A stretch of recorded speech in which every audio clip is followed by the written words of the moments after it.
മന്ത്രി ശിവൻകുട്ടി രണ്ടു മൊയ്ലിയമാരെ കണ്ടപ്പോ ബഹുമാനിച്ചുവത്രേ.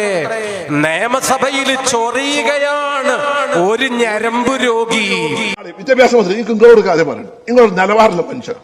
ഇന്നാളുണ്ട് ഒരു സുഞ്ചിന്റെ നമ്മളീക്കുന്ന വിഘടിച്ച് നമ്മളങ്ങനെ ചീത്ത രണ്ടു കൂട്ട് താഴത്തേക്ക് ഇങ്ങോട്ട് ഇറങ്ങി വരുമ്പോ മന്ത്രിയുടെ 2-3 സ്റ്റാഫ് ഇങ്ങനെ ഞാൻ വെച്ച് കാര്യപ്പെട്ട ആരെങ്കിലും പാർട്ടി പോളിറ്റ് ബ്യൂറോ ഏതെങ്കിലുമൊക്കെ ഒന്ന് സ്വീകരിക്കാൻ വരികയാണ്.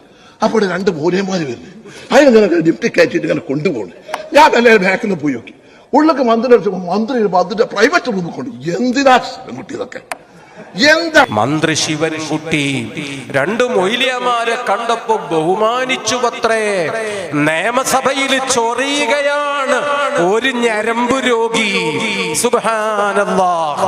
ആ മനുഷ്യന് നിയമസഭാ സാമാജികനായിരിക്കാൻ അവസരമുണ്ടോ?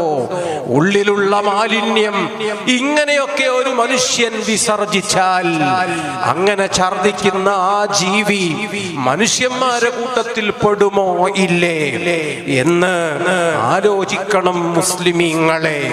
2 ആലിമീങ്ങളെ ഒരു മന്ത്രി ബഹുമാനിച്ചത്രേ. അങ്ങോട്ട് ചെയ്തപ്പോ എന്നപ്പോ കൈപിടിച്ചുവത്രേ, സ്വീകരിച്ചുവത്രേ. എനിക്കതിൽ പ്രതിഷേധമുണ്ടെന്ന് ഉളുപ്പില്ലാതെ നിയമസഭയിലങ്ങ് തുറന്നടിക്കുന്ന ജീവി, ആ ജീവിയുടെ തൊലിക്കട്ടി കണ്ടാമൃഗത്തെക്കാൾ അപ്പുറമല്ലേ? അത് ചെരുപ്പ് നിർമ്മിക്കാനോ അതിലും അപ്പുറം അങ്ങനെ മറ്റെന്തെങ്കിലുമൊക്കെ ഉപയോഗിക്കാൻ പറ്റുന്ന അത്രയും കനത്തിലല്ലേ എന്ന് മലപ്പുറത്തെ മുസ്ലിമീങ്ങൾ ആലോചിക്കണം. ഇങ്ങനെയൊക്കെ അറിയാതെ വന്നു പോകുന്നത് വമൻ യുശാബിഹ് അബഹു ഫമാ ലം. തന്റെ ജനിതകം DNA അതിലുള്ളത് അങ്ങ് വിളിച്ചു കൂവിപ്പോയതാണ്. നീലക്കുറുക്കൻ അറിയാതെ കൂവിപ്പോയത് പഴയ കഥയില് നമ്മളിങ്ങനെ ഓർക്കുന്നു. കാലത്ത് അള്ളാഹു നമുക്ക് കാണിച്ചു തന്നൊരു ഉദാഹരണം. പക്ഷേ ആ ആളുകളൊക്കെ മനസ്സിലാക്കണം, അഹ്ലുബൈത്ത് നിങ്ങൾ വിചാരിച്ചയിടത്തല്ല ഇപ്പോ, ആലിമീങ്ങൾ നിങ്ങൾ വിചാരിച്ചയിടത്ത് അല്ല ഇപ്പോ. ആലിമീങ്ങൾ ഇസ്സത്തിന്റെ ലോകത്താണ്.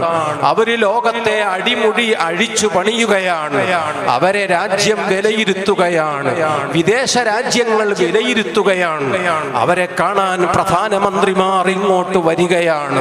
വിദേശ രാജ്യങ്ങളിലെ പ്രധാനമന്ത്രിമാർ അവർക്ക് വന്നു ചേരാൻ വിമാനം കൊടുത്തയക്കുന്ന സാഹചര്യം മലപ്പുറം നഗരം കാണുകയാണ്, ഏറനാട് മണ്ഡലം കാണുകയാണ്, കൊണ്ടോട്ടിയും പരിസരവും അതിന് സാക്ഷിയാണ്. ഞാൻ ആ ഭാഗം വിശദീകരിക്കുന്നില്ല.